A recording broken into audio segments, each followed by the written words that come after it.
কলিজার টুকরা সন্তান আমার মেয়ে, তাকে তো আমি অধিকার শিখিয়েছি, শিক্ষার অধিকার পাঠিয়ে দিয়েছি স্কুলে।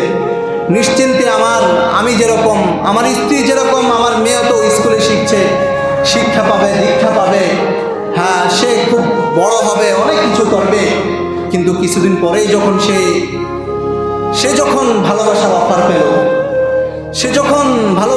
পেল, যে আমি তোমাকে ভালোবাসি, কোনো ছেলে বলল, এবং সে দেখলো কোনো বাধা নাই, সে তো আমার ক্লাসমেট, তার সাথে আমি সারাদিন ঘুরি, সে আমাকে অনেক ভালোবাসে, আমার কোনো কিছু লাগলে দেয়।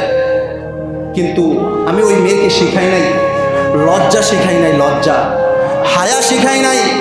একজন পুরুষ যে একজন নারীকে স্পর্শ করতে পারবে না, কোনো ছেলে, চাই সে টিচার হোক, চাই সে তোমার ক্লাসমেট হোক, তোমার ছাত্রভাই হোক, তোমাকে স্পর্শ করার অধিকার তার নাই।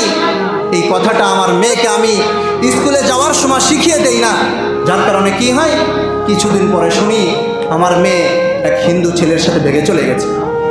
এখন আপনি নাউজুবিল্লাহ বলেন, আর আপনার মান সম্মান সব চলে যায়। যাক, আপনি তো আপনার মেয়েকে স্কুলে পাঠানোর সময় এই কথা শিখিয়ে দেন নাই যে